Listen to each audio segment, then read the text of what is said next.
नमस्कार विद्यार्थी मित्रांनो, साई कृष्ण एज्युकेशन केअर या यूट्यूब चॅनलवर आपलं सर्वांचं स्वागत आहे.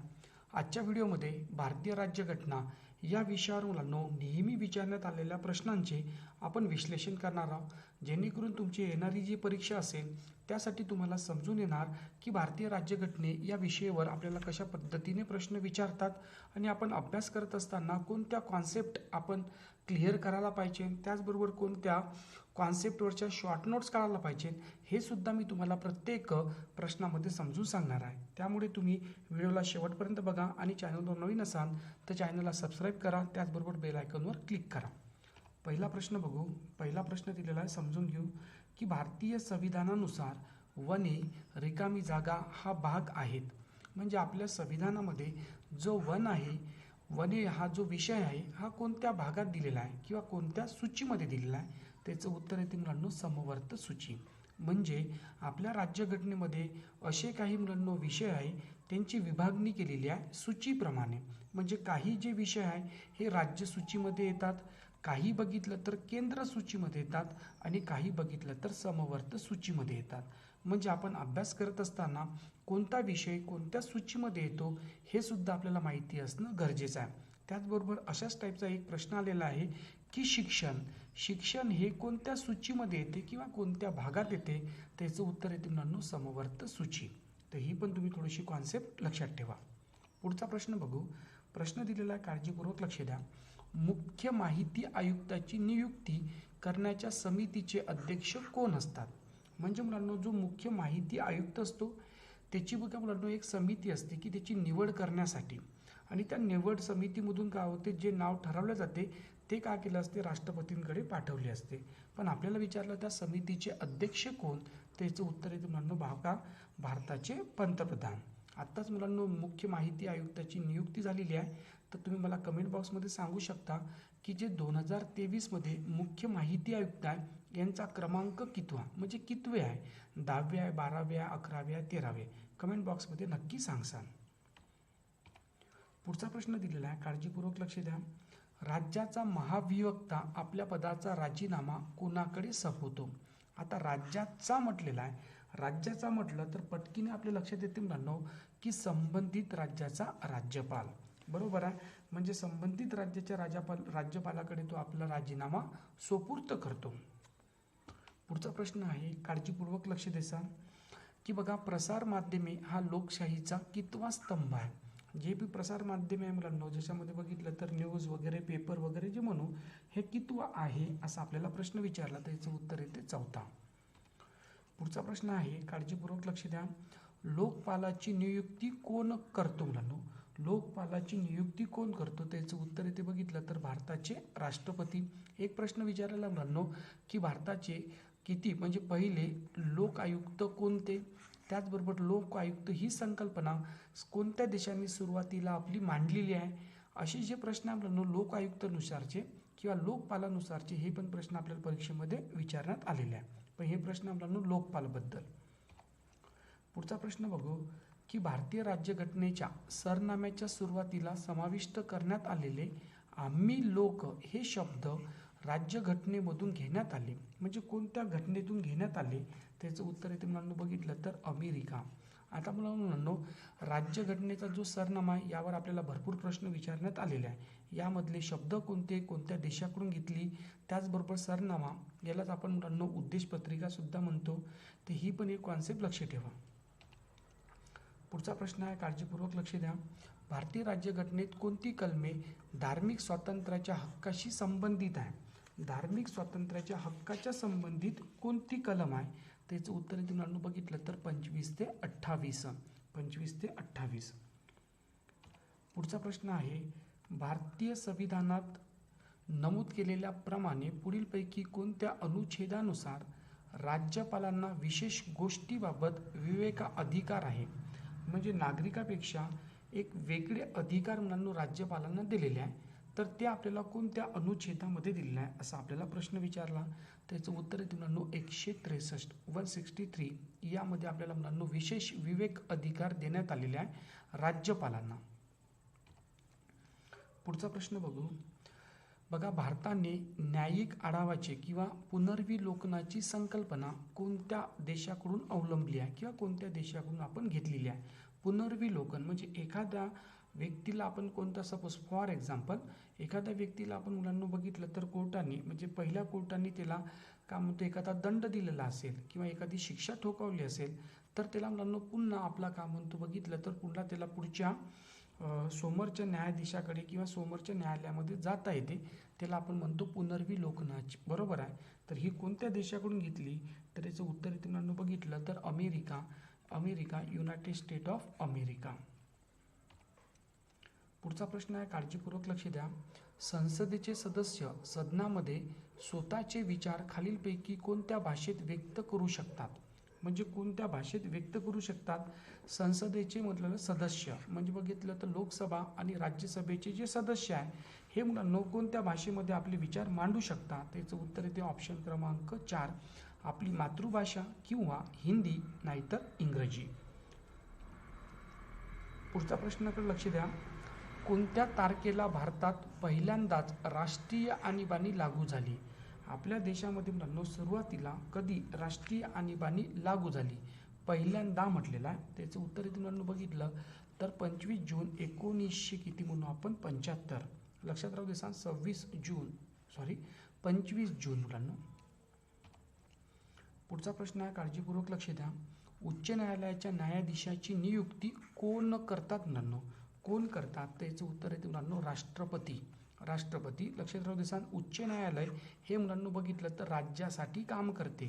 राज्यासाठी जसं आपलं मुंबई उच्च न्यायालय आहे हे बघितलं तर गोवा आणि आपलं काय म्हणू महाराष्ट्र यासाठी काय करते? काम करते. तर हे पण लक्षात राहू दे सांग उच्च न्यायालय. पुढचा प्रश्न आपल्याला बघितलं, रिकामी जागाकडून परवानगीशिवाय भारताच्या एकत्रित निधीमधून पैशाची कोणतीही रक्कम काढली जात नाही. म्हणजे आपली जी काय म्हणतो मुलांनो त्याला आपण म्हणतो जी एकत्रित निधी असते त्यामधून आपण जी रक्कम काढतो त्यासाठी कोणाची परवानगी घ्या लागते असा आपल्याला प्रश्न विचारला. याचं उत्तर येते मुलांनो संसद. पण आपली जी संसद आहे मुलांनो ही फक्त संसद नाही आहे. यामध्ये बघितलं तर आपल्याला लोकसभा, त्याचबरोबर दुसरी मुलांना बघितलं तर राज्यसभा आणि तिसरे बघितलं तर आपल्या भारताचे राष्ट्रपती या तिघांची मिळून आपली संसद तयार होते. म्हणजे सुरुवातीला आपल्याला लोकसभेमध्ये पारित करावं लागते राज्यसभे आणि मग नंतर राष्ट्रपतीची सहमतीसाठी आपण पाठवतो. ही पण कॉन्सेप्ट लक्षात ठेवा. पुढचा प्रश्न बघू. पुढच्या प्रश्नामध्ये बघा, राज्याचे राज्यपाल राज्यात कार्यरत असलेल्या विद्यापीठाची रिकामी जागा असतात. रिकामी जागा कोण असतात? त्याचं उत्तर मुलांनो लक्षात येते की आपल्याला विचारायला कोण असतात. त्याचं उत्तर असते मुलांनो पदसिद्ध कुलपती. पदसिद्ध हा शब्द लक्षात ठेवा. त्याचबरोबर मुलांनो आपण बघितलं असेल विद्यापीठाचे जे पण युनिव्हर्सिटी आहे त्यांच्या कार्यक्रमामध्ये राज्यपाल नेहमी आपल्याला हजर असताना दिसून येते. फक्त लक्षात ठेवायचं मुलांनो पदसिद्ध. पुढचा प्रश्न आहे, भारतामध्ये प्राथमिक शिक्षणाचा अधिकार हा रिकामी जागा आहे. प्राथमिक शिक्षणाचा अधिकार कोणता आहे मुलांनो? त्याचं उत्तर आपण बघितलं प्राथमिक शिक्षण म्हटलेलं आहे. याकडे थोडंसं लक्ष राहू द्यायचं. त्याचं उत्तर येते मूलभूत हक्क. आता मुलांना हे प्राथमिक हक्कासाठी आपण काही घटना दुरुस्ती केलेल्या आहे, काही कलमा दिलेल्या आहे, त्यासुद्धा तुम्ही मला कमेंट बॉक्समध्ये सांगू शकता. पुढचा प्रश्न बघू, काळजीपूर्वक लक्ष देसान. भारतीय संसद ही द्विसदनीय असून तिचे खालचे सभागृह हे वरच्या सभागृहापेक्षा जास्त शक्तिशाली आहे. हा द्विसंसदीय ढाचा या देशाकडून घेतला. म्हणजे मुलांना आपण बघितलं तर आपल्या देशामध्ये म्हणतो आपण की सर्वोच्च का म्हणतो वरिष्ठ सभागृह म्हणजे काय म्हणतो आपण राज्यसभा म्हणतो, राज्यसभा. आणि आपल्या देशामध्ये बघितलं तर द्विसंसदीय शासन पद्धती आहे मुलांना. द्विसंसदीय शासन पद्धती म्हणजे लोकसभा आणि राज्यसभा. तर ही आपण मुलांना कोणत्या देशाकडून घेतली असा आपल्याला प्रश्न विचारला आहे. त्याचं उत्तर येते मुलांना इंग्लंड. ही एक गोष्ट लक्षात ठेवसान. पुढचा प्रश्न बघू. भारतीय राज्यघटनेत कलम क्रमांक 360 नुसार आर्थिक आणीबाणीचे व्यवस्थापन करण्याची जबाबदारी कोणत्या विभागासाठी असते? म्हणजे जेव्हा आपल्या देशामध्ये आर्थिक आणीबाणी लावतो मुलांनो त्यावेळेस मुलांनो त्याचा जो काय म्हणतो व्यवस्थापन आहे त्याची जी अरेंजमेंट आहे हे कोण पाहते? त्याचं उत्तर येते मुलांनो आर्थिक विषयक विभाग. बरोबर आहे. ते पण कमेंटमध्ये सांगू शकता भारताने आर्थिक आणीबाणी लावली की नाही. पुढचा प्रश्न बघू, काळजीपूर्वक लक्ष द्या. भारतीय राज्यघटनेत रिकामी जागा सार्वजनिक स्वरूपात फाशी देण्याविरुद्ध अधिकार प्रदान करण्यात आलेला आहे. अधिकार प्रदान करते. सार्वजनिक स्वरूपात फाशी देण्याविरुद्ध मुलांना अधिकार प्राप्त करते. म्हणजे कोणत्या कलमानुसार, म्हणजे आपल्या देशामध्ये एखादा आरोपी असेल तर त्याची जी फाशी आहे मुलांना हे सार्वजनिक देतो का आपण, कोणत्या चौकात किंवा 10 लोकांच्या समोर देतो का आपण, नाही. त्याची फाशी मुलांना बघितलं तर एकट्यात देता येते. तुमच्या सर्व विद्यार्थ्यांना माहिती आहे, पण याची कलम माहिती असणं गरजेचं आहे की कोणत्या कलमात सांगितलेलं आहे. त्याचं उत्तर येते कलम क्रमांक 21. लक्षात राहू द्या मुलांना, स्वतंत्र फाशी विरुद्ध. पुढचा प्रश्न आहे, काळजीपूर्वक लक्ष द्या. लोकसभेमध्ये अविश्वासाचा ठराव मांडण्यासाठी किती सदस्यांचा पाठिंबा असणे आवश्यक आहे. म्हणजे लोकसभेमध्ये आपल्याला अविश्वास ठराव मांडायचा असेल की एखादं जे सरकार असेल त्या सरकारवर आपल्याला अविश्वास ठराव मांडायचा असेल तर त्यापूर्वी मुलांना त्या संसदेमधील किती सदस्यांचा पाठिंबा असणं गरजेचं आहे. त्याचं उत्तर येते मुलांना 50 सदस्याचा पाठिंबा असेल तरच आपण अविश्वास ठराव मांडू शकतो. नाही तर उठलं तर सुटलं कोणी पण अविश्वास ठराव मांडून आपल्या लोकसभेचा आणि आपल्याला काय म्हणतो देशाचा वेळ वाया गेला असता. त्यासाठी मुलांना आपल्याला ही इथे तरतूद दिसून येते. पुढचा प्रश्न बघा, ई पोस्ट पत्रिका वापरणारे देशातले पहिले राज्य कोणते. ई म्हटलेलं मुलांना ई पोस्ट, याचं उत्तर आहे मुलांना गोवा. पुढचा प्रश्न बघा, संघटना तयार करणे हा कोणत्या प्रकारचा अधिकार आहे. संघटना तयार करणे हा कोणत्या प्रकारचा अधिकार आहे असा आपल्याला प्रश्न विचारलेला आहे. याचं उत्तर आहे मुलांना स्वातंत्र्याचा अधिकार. म्हणजे आपण कोणती पण संघटना आपण तिथे आपल्या भारतामध्ये आपण उभारू शकतो. पुढचा प्रश्न बघा, पुढचा प्रश्न दिलेला आहे, भारतीय संविधानाच्या 19(1) कलमात खालीलपैकी कोणत्या स्वातंत्र्याच्या विशेष तत्वाचे समावेश नाही. म्हणजे सिंपलशी गोष्ट आहे, कलम क्रमांक 19(a) मध्ये खालीलपैकी कोणती तरतूद नाही असं आपण म्हणू. त्याचं उत्तर येते मुलांना मुद्रण स्वातंत्र्य. पण 19(1) हे आपल्याला परीक्षेच्या दृष्टिकोनातून अतिशय महत्त्वाचं आहे. त्यामध्ये बघितलं तर भाषण आणि अभिव्यक्ती स्वातंत्र्य, भारताच्या राज्य क्षेत्रात सर्वत्र मुक्तपणे संचार, बिना शस्त्र आणि शांततेने एकत्र जमण्याचे स्वातंत्र्य, ही गोष्ट लक्षात घ्या. 19(1). पुढचा प्रश्न घेऊ. पुढचा प्रश्न म्हटलं बघा, संविधान सभेतील मूलभूत हक्क आणि अल्पसंख्याक समितीचे अध्यक्ष कोण होते. क्वेश्चन समजून घेऊ. मूलभूत हक्क आणि अल्पसंख्याक समितीचे अध्यक्ष कोण होते. त्याचं उत्तर येते मुलांना बघितलं तर सरदार पटेल. सरदार पटेल यांचा जन्मदिवस आपण कोणत्या म्हणजे कोणता आणि त्याचबरोबर कोणत्या निमित्ताने आपण साजरा करतो, म्हणजे त्यांचा वाढदिवस आपण कोणत्या नावाने साजरा करतो असं तुम्हाला प्रश्न कमेंट बॉक्समध्ये सांगायचा आहे. मी मुद्दामून सांगतो मुलांना, कमेंट बॉक्समधून यांनी आपल्याला बघितलं तर मी ते म्हटलं तर विद्यार्थ्याला माहिती नसेल तो त्याचा सर्च करू शकते कमेंट बॉक्समध्ये सांगितलं तर.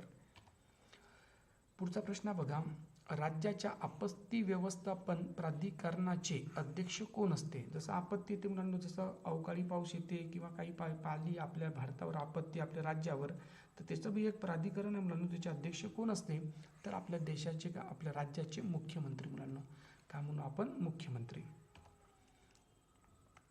पुढचा प्रश्न बघा, भारतीय घटनेचे कामकाज समितीचे कायदागार सल्लागार यांनी म्यानमारची घटना निर्माण करण्यास सहाय्य केले. म्हणजे एकाच प्रश्नात 2 प्रश्न आहे मुलांना की बघितलं तर कोणी मुलांना बघितलं तर आपल्या भारतीय राज्यघटनेचे कायदागार सल्लागार होते आणि म्यानमारची घटनासुद्धा त्यांनीच बनवून दिली. तर त्यांचं नाव आहे मुलांना BN राव. ही पण गोष्ट लक्षात ठेवा. पुढचा प्रश्न बघा, भारतीय संविधानाच्या कोणत्या अनुच्छेदानुसार मंत्रिपरिषद लोकसभेला उत्तरदायी आहे. मंत्रिपरिषद हे लोकसभेला जबाबदार आहे. बघा मुलांना, प्रश्न समजून घेऊ की बघा संविधानात कोणत्या अनुच्छेदानुसार जी मंत्रिपरिषद आहे किंवा मंत्रिमंडळ म्हणू ही मुलांना लोकसभेला उत्तरदायी आहे. तर ही कलम क्रमांक किती 75. लक्षात ठेवायचं मुलांना, मंत्रिमंडळ हे लोकसभेला जबाबदार. पुढचा प्रश्न आहे, काळजीपूर्वक लक्ष द्या.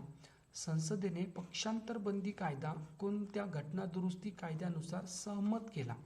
म्हणजे घटना दुरुस्ती कोणती होती मुलांना, काय म्हणतो आपण त्याला पक्षांतर बंदी कायद्यासाठी.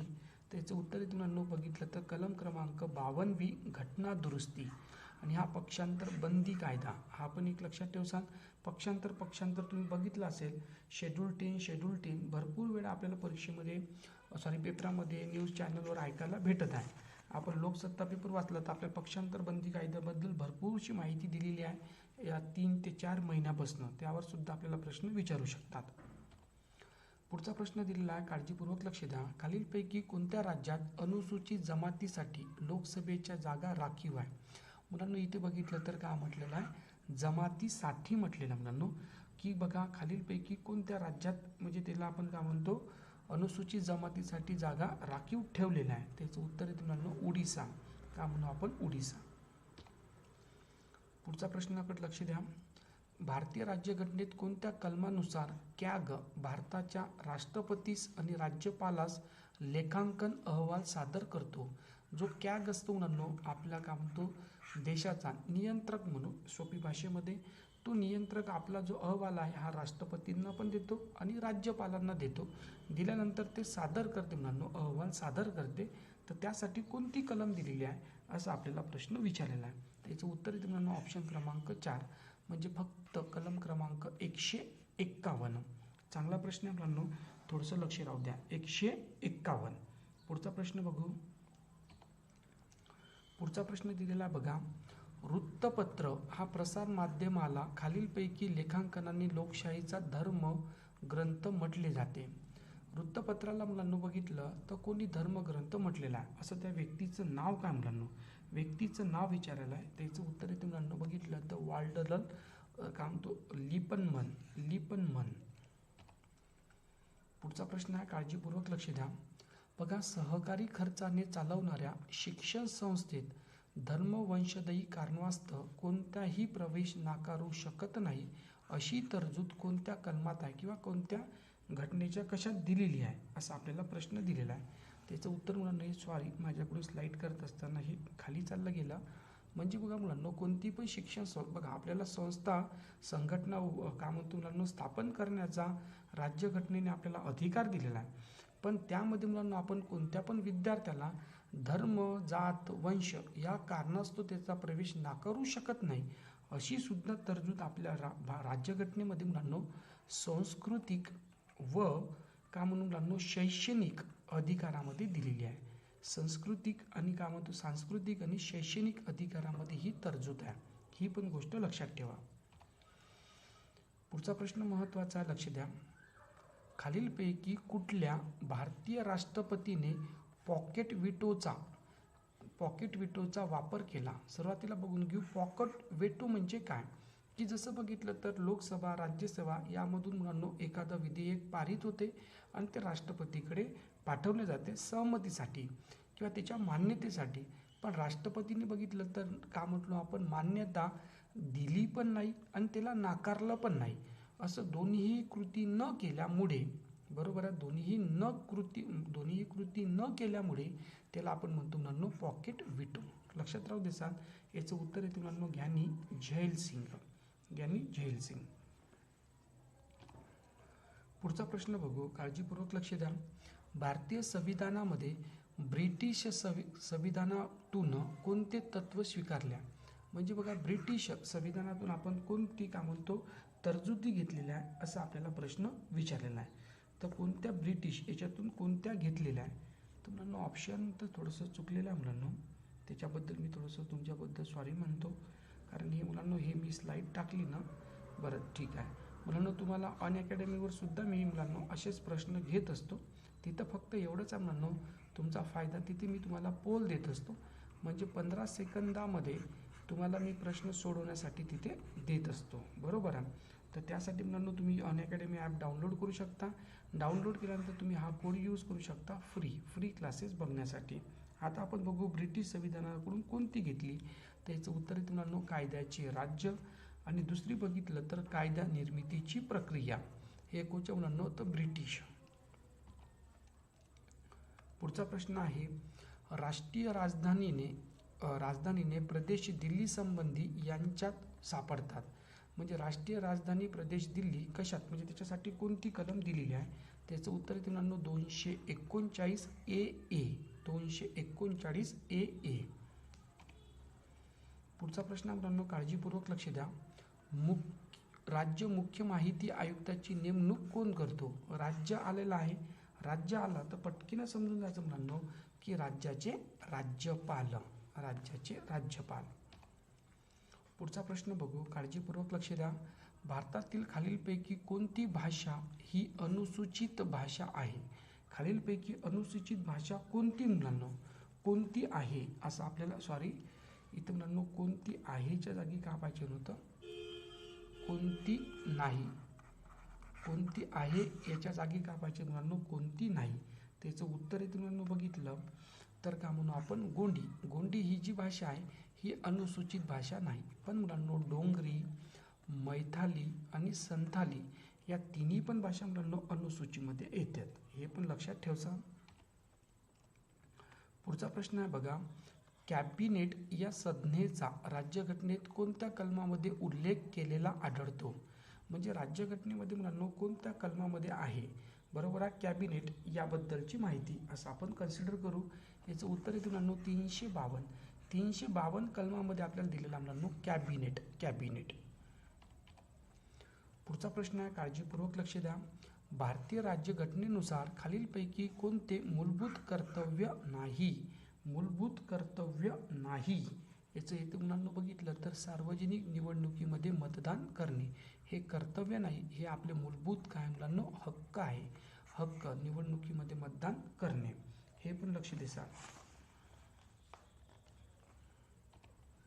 पुढचा प्रश्न बघा, मूलभूत अधिकारातील खाजगीपणाचा अधिकार कोणत्या कलमामध्ये समाविष्ट करण्यात आला? खाजगीपणाचा म्हणजे मुलांनो प्रायव्हसी म्हणू. हे कशात दिलेलं आहे मुलांनो? तर हे बघितलं तर म्हणजे कशात दिलेला असं आपल्याला म्हटलेलं आहे. त्याचं उत्तर येते ऑप्शन क्रमांक 1, जीवनाचा आणि अभिव्यक्ती स्वातंत्र्याचा अधिकारामध्ये देण्यात आलेला आहे. लक्ष द्या मुलांनो खाजगीपणाचा. पुढचा प्रश्न आहे, काळजीपूर्वक थोडंसं लक्ष द्या. बघा, आर्थिक न्यायाचे तत्व हे भारतीय राज्यघटनेत खालीलपैकी कोणत्या दोन्ही भागात समाविष्ट केलेले आहे?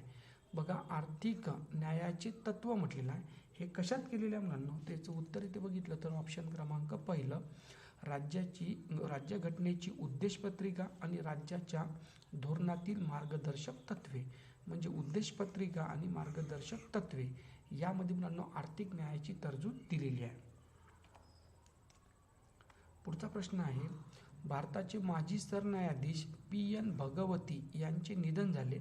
न्यायमूर्ती भगवती यांनी भारतीय राज्यघटनेत कुठल्या संकल्पनेचा जनक म्हणून ओळखले जाते? चांगला प्रश्न मुलांनो. हे बघितलं तर माजी सरन्यायाधीश आहे PN भगवती, पण त्यांना कोणत्या संकल्पनेचे जनक म्हणतात असा आपल्याला प्रश्न विचारलेला आहे. त्याचं उत्तर इथे मुलांनो न्यायालयीन उत्तरदायित्व असं त्यांचं जनक म्हटले जाते. चांगला प्रश्न मुलांनो, थोडंसं लक्ष राहू द्या. पुढचा प्रश्न आहे, काळजीपूर्वक लक्ष द्या. भारताचा महाधिवक्ता यांच्या बाबतीत खालीलपैकी कोणते विधान बरोबर नाहीत? कशासाठी मुलांनो? महाधिवक्ता. लक्षात ठेवा मुलांनो, महाधिवक्ता याचं मुलांनो बघितलं आपण तर ऑप्शन क्रमांक कोणतं येणार? तर उत्तर इथे मुलांनो बघितलं तर ऑप्शन क्रमांक 2 की बघितलं तर उच्च न्यायालयाच्या न्यायाधीश म्हणून नियुक्त होण्यासाठी जी अर्हता आवश्यक असते ती अर्हता त्यांच्याजवळ असणे आवश्यक असते. बरोबर आहे. ही गोष्ट काय आहे? चुकीची आहे. म्हणजे काय म्हणू तर महाभियुक्ता होण्यासाठी म्हणून त्यांची नियुक्ती राज्यपालाकडून होती. बरोबर आहे. राज्यपालाची मर्जी असेपर्यंत ते पदावर राहू शकते. बरोबर आहे. त्यांचा कार्यकाळ 5 वर्षाचा असतो. इथं म्हणून उच्च न्यायालयाच्या न्यायाधीशासाठी जेवढी अर्हता आहे नियुक्त होण्याची, बरोबर आहे, निवृत्त होण्याची, ते त्यांना नाही आहे. बरोबर आहे. कारण हे मुलांना 5 वर्ष दिलेला आहे यांचा. पुढचा प्रश्न आहे, काळजीपूर्वक लक्ष द्या. भारतीय राज्यघटनेच्या सरनाम्यामध्ये खालीलपैकी कशाचा प्रथम उल्लेख करण्यात आलेला आहे? आपल्या राज्यघटनेमधली जी सरनामा आहे मुलांनो त्यामध्ये कोणत्या शब्दाचा प्रथम उल्लेख केलेला आहे असा आपल्याला प्रश्न विचारलेला आहे. याचं उत्तर येते मुलांनो न्याय.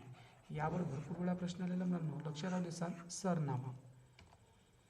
पुढचा प्रश्न आहे, काळजीपूर्वक लक्ष द्या. पुढचा प्रश्न म्हटलेला बघा, NRC म्हणजे काय? NRC म्हणजे काय असा आपल्याला प्रश्न विचारलेला आहे. तुम्हाला आता NRC तुम्हाला खूप जास्त वेळा लक्षात आला असेल. तर ऑप्शन क्रमांक ब, national register for the citizenship. बरोबर आहे, त्याला म्हणतो आपण NRC. पुढचा प्रश्न आहे बघा, भारतीय राज्यघटनेच्या सामायिक सूचीत खालीलपैकी कोणता विषय आहे? काय म्हटलेलं मुलांनो, सामायिक सूचीमध्ये कोणता विषय आहे? त्याचं उत्तर इथे मुलांनो बघितलं, सामाजिक सुरक्षा, सामाजिक विमा, रोजगार व बेरोजगारी हे मुलांनो बघितलं तर सामायिक सूचीमधील विषय आहे. पुढचा प्रश्न दिलेला आहे बघा, सुरुवातीला म्हणजे जानेवारी 1915 मध्ये भारतीय राज्यघटनेच्या 8व्या परिशिष्टामध्ये रिकामी जागा भाषा आहे. म्हणजे बघा मुलांनो, 1950 मध्ये जी आपण 8वी परिशिष्ट होती त्यात एकूण भाषा किती? त्याचं उत्तर आहे मुलांनो 24. आता तुम्हाला मी प्रश्न विचारतो, आता आपल्या राज्यघटनेच्या परिशिष्ट 8 मध्ये एकूण भाषेची संख्या किती? हे तुम्ही मला कमेंट बॉक्समध्ये नक्की सांगा. पुढचा प्रश्न आहे की बघा, भारतीय संविधानातील अनुच्छेद 371 काय सांगते? म्हणजे कलम क्रमांक 371 यामध्ये आपल्याला कोणती तरतूद दिलेली आहे असं आपल्याला प्रश्न विचारायला आहे. ह्याच्यामध्ये दिलेल्या मुलांना बघितलं, सॉरी ऑप्शन क्रमांक 4 येते, मी थोडंसं लिहून देतो मुलांनो. तर बघितलं तर विहिध जे पण आपले काय म्हणतो मुलांनो, राज्याकरिता काय असते मुलांनो बघितलं तर विशेष काय असते, तरतूद दिलेली आहे मुलांनो, विशेष तरतुदी दिलेल्या आहे. विशेष तरतुदी राज्यासाठी कलम क्रमांक 371. पुढचा प्रश्न दिलेला बघा, भारतीय राज्यघटना दुरुस्ती प्रक्रियेत खालीलपैकी कोणाचा सहभाग असतो? जी घटना दुरुस्ती आहे मुलांनो प्रक्रिया, यामध्ये कोणाचा समावेश असतो घटना दुरुस्ती करण्यासाठी? त्याचं उत्तर इथे मुलांनो बघितलं तर कोण म्हणू शकतो आपण? तर मुलांनो ऑप्शन क्रमांक 4 संसदमध्ये कोण येणार मुलांनो? तर बघितलं तर लोकसभा, राज्यसभा आणि आपल्या भारताचे सन्माननीय राष्ट्रपती. म्हणून आपली संसद काय या 3 गोष्टीपासून बनलेली आहे. पुढचा प्रश्न मुलांनो काळजीपूर्वक लक्ष द्या. 101 ही घटना दुरुस्ती पुढीलपैकी कोणत्या विषयाशी संबंधित आहे? 101वी म्हटलेला मुलांनो, 101वी घटना दुरुस्ती कशासाठी? त्याचं उत्तर येते मुलांनो वस्तू व सेवा कर.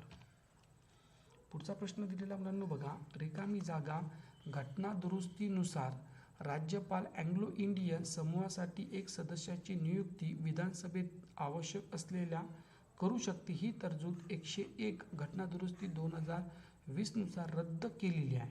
कोणत्या घटना दुरुस्तीनुसार म्हणते? 101वी घटना दुरुस्ती मुलांनो. बरोबर आहे, त्याचं उत्तर इथे मुलांनो बघितलं तर 23व्या घटना दुरुस्तीनुसार. हे पण लक्ष द्याल, पण ही तरतूद 101वी नुसार काय केलेली आहे? रद्द केलेली आहे 2020 मध्ये. पुढचा प्रश्न मुलांनो काळजीपूर्वक लक्ष द्या. भारतीय वनसेवेची निर्मिती कधी करण्यात आली? वनसेवेची निर्मिती म्हणजे पहिले बघितलं तर UPSC मध्ये मुलांनो बघितलं आपण तर पहिले काय होतं मुलांनो बघितलं तर IAS IPS होतं. नंतर मग आपण निर्माण केलेली तिसरी होती मुलांनो वनसेवा, त्याला म्हणतो आपण IFS म्हणजे इंडियन फॉरेस्ट सर्व्हिसेस, फॉरेस्ट म्हणतो फॉरेस्ट. ही कधी केली मुलांनो?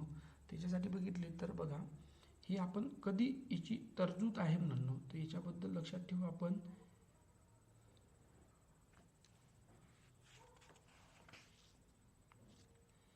तर मुलांनो 1 जुलै 1966 मध्ये मुलांनो बघितलं तर वन सेवेची आपण निर्मिती केलेली आहे.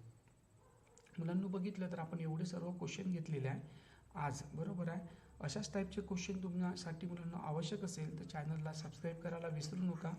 त्याचबरोबर मुलांनो बेल आयकॉनवर सुद्धा क्लिक करण्यासाठी. ओके, पुन्हा भेटू मुलांना आपण आपल्या दुसऱ्या व्हिडिओमध्ये. Okay, thank you very much, take care.